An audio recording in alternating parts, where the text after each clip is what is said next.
Hey, what's up, guys? Welcome to today's deck profile. I'm gonna be showing you guys the Goo, aka Kaiju or Kaiju Zoo, a deck that was really popular in 2017. But I decided to Ashley, Cam, and I worked on this, and also shout out to Casey, Martin. But we essentially came up with this idea of like playing and bringing back Kaiju Zoos in the 2020 metagame, which is interesting, right? Because this is a deck that used to be very popular and very strong previously.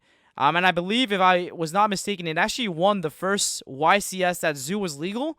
I could be wrong, but it might be True Draco Zoo. But let me know in the comment section below what actually won the first YCS with zoos when zoos were available. But today we decided to bring that deck in this style back into the metagame, and it's a deck that I went around 10-2 with in about 2 locals. So it was like not too bad actually. I felt like it did really well. Most of my losses were just because I brick. Like I just drew like no zoo monsters, which was kind of sad. But overall, I think the deck is very strong. And without further ado, we're gonna jump right into it. But before we do, please guys, don't forget to comment, like, and subscribe. And if you guys want to check out live gameplay with this deck, go check out my Twitch at twitch.tv/pack_official_TCG. And yeah, we're gonna jump right into it, man.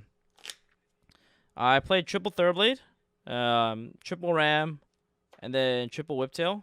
So just standard. The only thing I don't play is Ratpier because I play Upstart instead. And the reason why it was supposed to be 2 Thoroughblade and 1 Rat, but then I don't have Zodiac combo, which I side.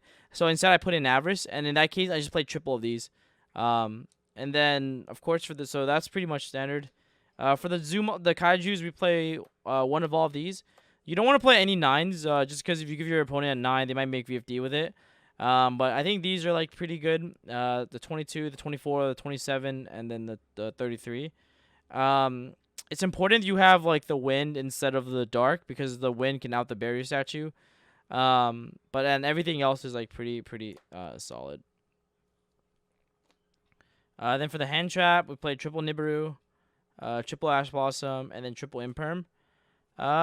These I don't like Imperm, but it's good against like nobles, or like kind of good, on this sold, so it's like alright.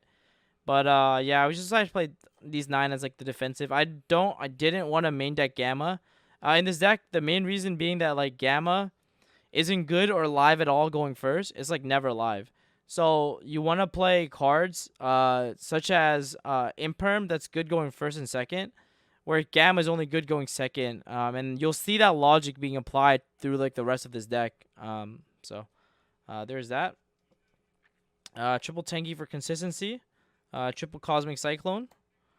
We decided to main deck Cosmic Cyclone. Is really good against Virtual World and it's really good against Elic. And then the back removal is always really nice. So you never lose to Mystic Mine. Triple Desires. Consistency. Triple Book of Moon. Because it's a really strong card going first and second. Originally these were Ice Dragon Prisons, but we decided to swap them for Book of Moon because Book of Moon is going really good going first or second. Drawing this as your 6th card is really strong, as well, because it helps you break like Dragon Link boards. So this is like really good. So Book of Moon is really strong. Same thing with Cosmic. Even against like combo decks, like, well, you can like Cosmic like the Buster Lock and it accomplishes the same thing. So like it's not even a bad card to main against combo.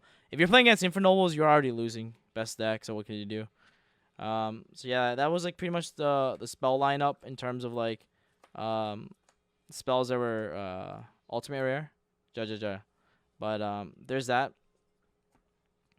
Then you play triple Slumber for the Kaiju. So yeah, the Kaiju package, you play this. This card is really strong. Being able to like search a Kaiju in the follow-up means you always beat the mirror. So this is just like insane. You like just never lose to Zeus with these. And like you can also like just Zeus like attach this card from your deck, or like you can like just set these cards as bluff, and then like just Zeus, and then like it's just like so strong. Like I love setting like Kaiju Slumbers as bluffs because they're just like really good card if your opponent like twins or send it to the grave. And of course, like the power 1 of Barrage, Monster Reborn, Upstart. Not much to say. Shout out to Cody, I guess, for signing this, even though I didn't ask him to. Ja. So that's pretty much it, guys. 40 card main deck, 39 cards with Upstart. For the side deck, we play triple Gamma and then the Driver. It's really strong going second, and that's why we decided to like side it in instead of main decking it. Of the Pankratops, it's just like a really good card at breaking apart boards. Triple of the Avarice, because I don't play combo, I side triple Avarice for like control matchups. It's like a really strong card in the control matchups. IO, because it says no spells and you can always turn it off with Trident. 3 Ice Dragon Prison, because it's a really strong going first. I wish these should have been token collectors, but I just don't play against enough Infernobles, so. But these should be token collectors for sure. It's like the worst matchup. You just want to have it. And then 3 DDG. I think these cards, this was okay. It wasn't anything like amazing. Yeah. And then for the extra, you play Daigusto Emerald. You play Osua, Double Zeus.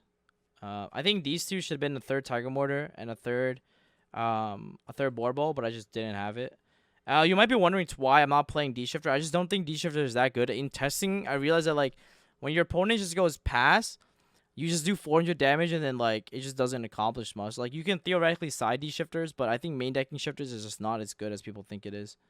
But anyways, double Tiger Mortar, triple Chakanai, double Borbo should have been the third, Dryden, Hammer Kong, Vespinato, and Mega Clop. So it's pretty standard. I just don't think you need these cards. And like Elix Zoo also was a lot better because you can like turn the Golden Lands into like a Link Spider, and then any extra monster gets you Asua, which if they force a pop on this, you can search a Zoo monster, or you can take their Zoo card. So this card's really strong, but it's not that strong in this deck because when do you ever have 2 bodies to like ever give up to like for Asua, right? So it's just not as good as people think it is. For that reason. And Daigusto Emerald is like just a random rank 4 I played because I that would be really nice to recycle my resources, especially because I don't have Avarice in the main deck or combo. So that's pretty much it, guys, for the deck. Yeah, really quick profile for you guys. Let me know how this deck performs for you all. And yeah, give this deck a try, guys. I've been liking it a lot. I've been having a lot of fun with it. I think it's a really strong contender. I think the Kaijus are really, really good. If you think about it, because against Dragon Link going second, like one Kaiju just breaks the whole board, right? Like it's just that crazy. So that's why Kaijus are really strong. Like Kaiju Book of Moon just like is just so strong. Cause like at that point, all you have to do is just like it's like Kaiju Book of Moon. Like you have a really good cards that like trade negates, and then like if you can just get one Zoo monster pass, you make Zeus, and then you just win the game. So it's just like really, really strong. This deck being able to like this deck also rewards you for playing very conservative very well, and it's a really, really strong deck for that reason. But if you guys want, the deck list will also be in the description box below. I promise I remember this time around, guys, so I'll have it down there for those of you who don't. But yeah, guys, thank you so much for tuning in. And if you guys are interested in buying any Genesis Impact cases or boxes, go down my description box below, go to Pack TCG, and purchase them using Pack 5 for 5% off. You can get cases for $660 even. So anyways, guys, thank you so much, and I will see you in the next one. Peace.